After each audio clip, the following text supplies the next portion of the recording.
Assalamualaikum warahmatullahi wabarakatuh. Kembali lagi di Review Channel ya, dan kali ini kita akan sedikit membahas mengenai zona integritas gitu ya. Jadi dalam Permen Pan RB nomor 90 tahun 2021 itu ada pembangunan dan juga evaluasi zona integritas. Nah, zona integritas ini sebetulnya adalah sebuah mekanisme untuk memberantas praktek-praktek korupsi, kolusi, nepotisme, dan juga kepentingan ataupun benturan kepentingan ya yang mengakibatkan kerugian pada negara tentunya ya, dan juga terhadap birokrasi yang bersih dan juga melayani gitu ya. Jadi tidak ada lagi birokrasi yang berbelit-belit, yang lama gitu ya, apalagi ada punglinya.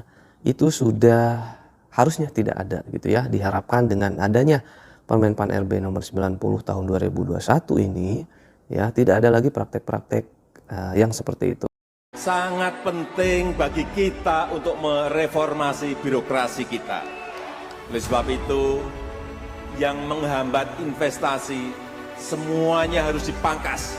Baik itu perizinan yang lambat, yang berbelit-belit, apalagi yang ada punglinya.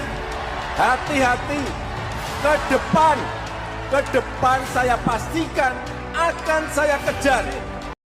Zona integritas sendiri ya, jadi itu adalah sebuah predikat kepada instansi pemerintah, suatu instansi pemerintah yang telah berhasil membangun zona integritas itu sendiri gitu ya.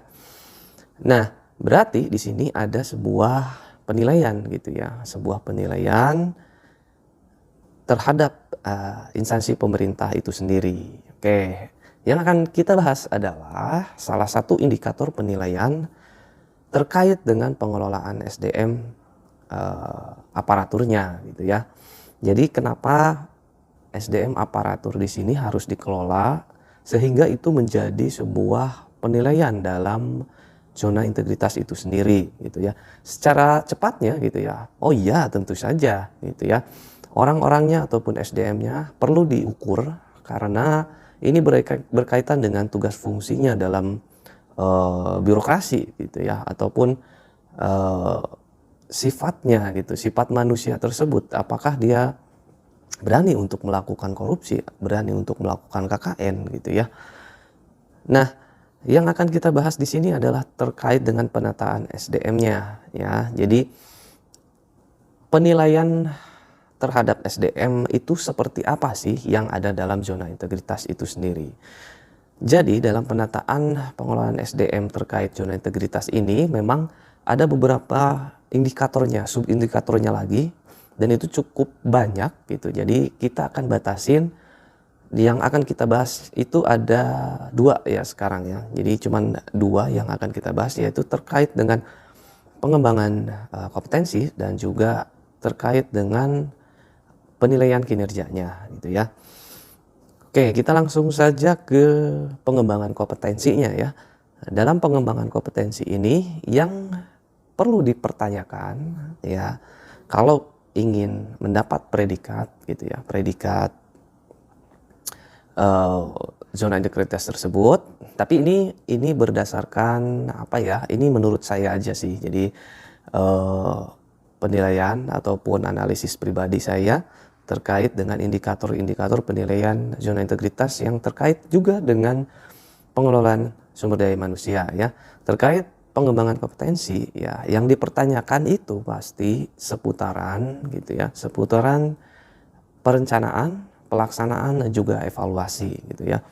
Oke, kita kaitkan dengan pengembangan kompetensi gitu ya. Oke, perencanaan. Oke, apakah setiap instansi ataupun apakah instansi tersebut melakukan perencanaan pengembangan kompetensi untuk pegawai-pegawainya gitu ya, dan pembuktiannya adalah dengan dokumen gitu ya, dokumen perencanaan pengembangan kompetensi pegawai gitu ya.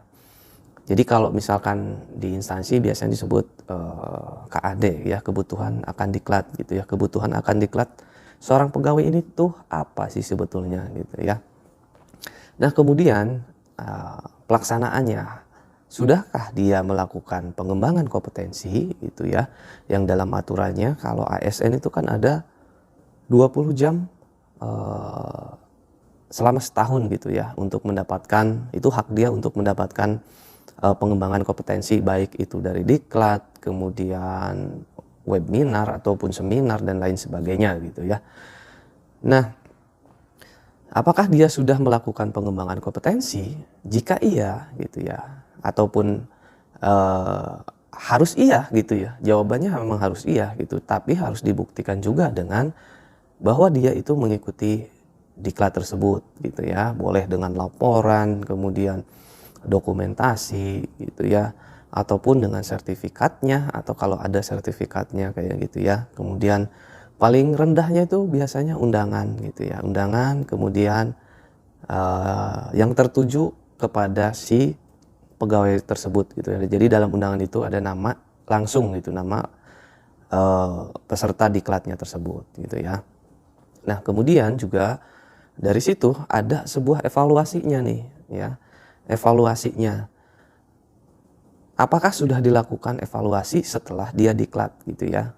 Nah, mungkin untuk bukti dukungnya itu harus ada bukti dukung dari instansi pengutusnya gitu ya. Jadi tidak hanya mengandalkan laporan dari penyelenggara diklatnya gitu ya, karena otomatis penyelenggara diklat pasti ada evaluasinya ya. Contohnya aja dengan pra dan pos gitu ya, pos tes gitu ya, maka akan terlihat di sana apakah dia mengalami peningkatan kompetensi atau tidak. Tapi yang jarang dilakukan itu adalah dari instansi pengutusnya gitu ya.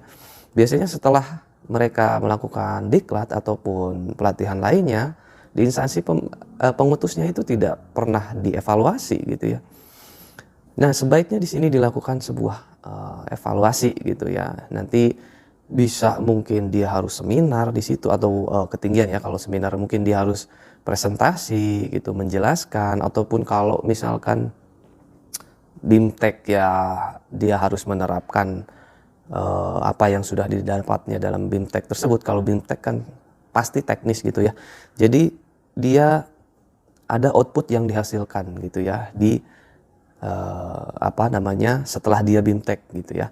Jadi itulah yang dilihat, apakah dia mampu, berarti ada sebuah penilaiannya gitu ya. Itu bisa dilakukan oleh atasannya langsung ataupun secara beramai-ramai gitu ya. Kita lihat apakah dia melakukan presentasi, ya udah kita lihat, kita uji dia gitu ya di sana. Kita berikan pertanyaan seperti itu. Nah, kemudian juga dalam pengembangan kompetensi ini tentunya harus ditonjolkan juga di situ ya. Ada sebuah integrasi data ya. Integrasi data ini maksudnya bahwa pengembangan kompetensi itu dilihat dari mana sih, dasarnya apa, kenapa dia kok bisa harus dilakukan pengembangan kompetensi gitu ya. Jadi kalau secara umum gitu ya, maksudnya di level tertentu mungkin ada gitu ya, dilakukan penilaian kompetensi gitu ya. Karena mungkin penilaian kompetensi di beberapa instansi itu mungkin masih menggunakan metode-metode bukan assessment center gitu ya. Tapi bisa menggunakan metode-metode lain ya, yang bisa memberikan sebuah deskripsi bahwa orang tersebut mengalami ataupun kurang dalam skill tertentu gitu ya. Nah, jadi konsepnya yaitu kalau misalkan dia datangnya dari asesmen gitu ya, hasil asesmen ini nanti akan keluar dan ada sebuah rekomendasi ataupun ada sebuah gambaran diri gitu ya, profil kompetensinya dia, bahwa dia itu memiliki kekurangan dalam hal apa gitu ya, misalkan manajerial atau apa gitu ya, atau dalam teknis apa gitu ya. Jadi nanti bisa dijadikan sebagai sebuah dasar gitu ya, kenapa dia harus dilakukan pengembangan kompetensi ya. Maksudnya itu tadi integrasi datanya seperti itu. Nah, kemudian juga ya, Yang kedua adalah penilaian kinerja ya. Nah, penilaian kinerja ini ya masih sebetulnya berkaitan juga dengan tadi ya, pengembangan kompetensi. Bisa jadi dasarnya itu dari penilaian kinerja gitu ya. Penilaian kinerja dia dalam tahun kemarin gitu ya. Dalam tahun kemarin itu masih hanya cukup baik gitu. Kalau enggak di bawahnya baik gitu ya. Nah, itu bisa menjadi sebuah rekomendasi untuk dia diikutkan diklat gitu ya, untuk pengembangan kompetensinya gitu ya. Nah, terkait penilaian kinerja ini juga perlu ada sebuah konsep gitu ya. Ada sebuah konsep ataupun ada sebuah indikator penilaiannya gitu ya. Bagaimana kinerja tersebut diukur dan dinilai gitu ya, sehingga menghasilkan sebuah keputusan dia itu berkinerja atau tidak berkinerja ya. Itu proses itu bisa aja digambarkan gitu ya, bisa digambarkan untuk mendapatkan penilaian nantinya ya, seperti itu. Nah, kemudian juga hal yang paling penting dalam kinerja ini ujung-ujungnya adalah sebuah reward dan juga punishment.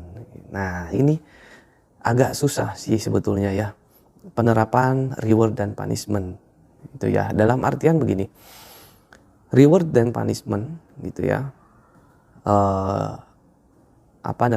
terutama yang istilahnya memiliki dampak dalam jabatannya dia ataupun misalkan grade-nya dia gitu, ataupun bahkan direkomendasikan jadi apa atau ke jabatan apa atau naik jabatan gitu ya. Itu agak susah ya. Itu memang harus ada sebuah panduan dari atasnya gitu ya. Jadi selama tidak ada itu maka agak susah gitu ya di beberapa instansi tertentu untuk menerapkan hal tersebut gitu ya. Nah, kemudian bagaimana sih cara untuk mendapatkan penilaian dalam adanya reward dan juga punishment tersebut gitu ya? Otomatis harus melakukan reward ataupun mengadakan gitu reward dan punishment secara ya internal gitu ya, mau tidak mau seperti itu. Bisa saja mungkin nanti ada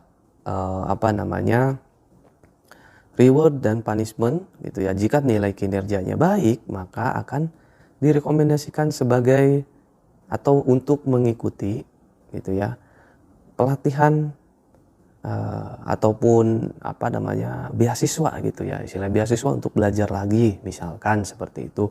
Nah, itu mungkin bisa gitu ya. Kalau misalkan tadi berdampaknya istilahnya harus sistematis gitu ya, harus sistematis, itu agak susah gitu ya. Dan kemudian ya pada intinya penerapan zona integritas ini terkait dengan manajemen sumber daya manusia itu sebetulnya setiap pimpinan instansi itu dituntut untuk menjadi sebuah leader gitu ya, dituntut sebagai seorang manajer SDM gitu ya. Jadi dia tahu kebutuhan SDM untuk organisasinya gitu ya, dan dia juga tahu untuk kebutuhan pelatihan terhadap seorang SDM-nya gitu ya. Jadi pelatihan apa yang dibutuhkan untuk si SDM-nya tersebut gitu ya. Mungkin itu aja ya, singkat sekali karena ini juga sudah sore, jadi saya juga harus pulang gitu ya. Nanti di lain kesempatan kita bakalan ngupas-ngupas lagi ya guys. Dan satu lagi ya, dalam penerapan zona integritas ini ya, jangan dianggap sebuah pemenuhan administrasi saja, tapi memang harus dilakukan ya.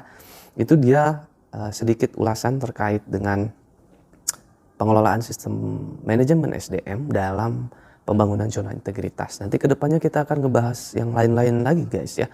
Jadi tetap seputaran ngobrolin ASN. Terima kasih. Assalamualaikum warahmatullahi wabarakatuh.